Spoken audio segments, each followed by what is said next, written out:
Баршаңызға қайырлы күн достар. Бүгін сіздермен бірге Бекзат. Менің каналыма қош келдіңіздер. Мен бүгін өте оңай әрі тез дайындалатын десертті әзірлейтін боламын. Ең алдымен менің каналыма тіркеліп кетуді ұмытпаңыздар. Менің әрбір рецептімді жіберіп алмас үшін каналыма тіркеліп қойыңыздар. Алдағы уақытта керемет рецепттермен бөлісетін боламын.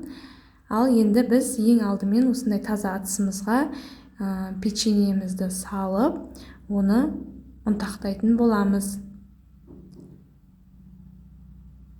Мінекей мен осылай кішкентай оқтаудың көмегімен осылай печеньемді езіп алдым.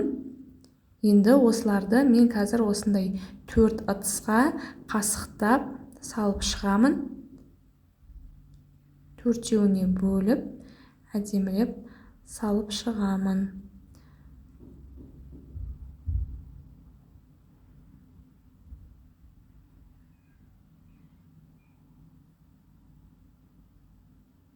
Мінекей осының үстіне енді мен қайнатылған сгущенканы құйып шығамын. 2-3 қасықтан.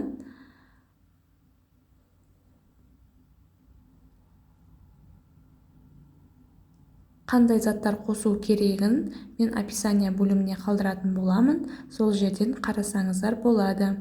Енді мен сгущенканың үстіне осылай кесілген 4 штук бананнан осылай қойып шығамын.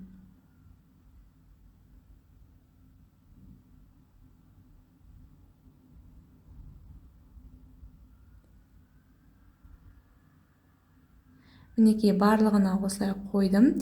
Енді мен орташа отта жылы сүтімнің үстіне 2 ас қасықпен кукурузный крахмалды салып, венчиктің көмегімен немесе қасықтың көмегімен осылай араластыра отырып,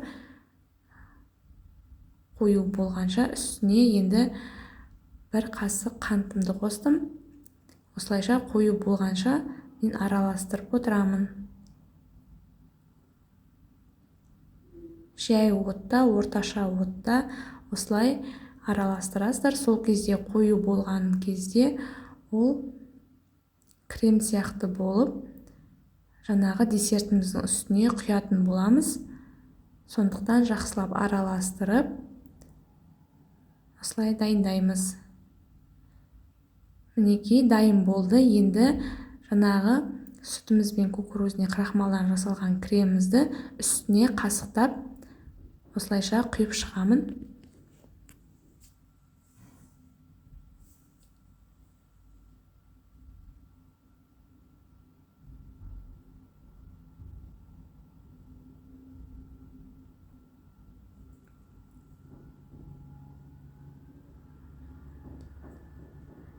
Мінекей құйып шықтым. Енді осының үстіне тағы да 1 қасықтан қайнатылған сгущенкадан салып шықтым. Және де әсемдеуге бетіне осылай 1 кесілген бананнан қойдым. Және де үйде менде қатырылған вишня бар еді, соны осылайша қойдым. Өте әдемі, керемет, дәмді болып шықты. Сіздер де жасап, отбасыларыңызды, балаларыңызды, қонақтарыңызды қуантсаңыздар болады. Ұнайды деген сенімдемін. Жасап көріңіздер.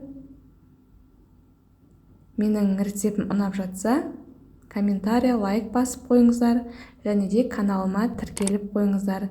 Мінекей менің балдарыма өте қатты ұнады. Сіздер де жасап қараңыздар. Сау болыңыздар.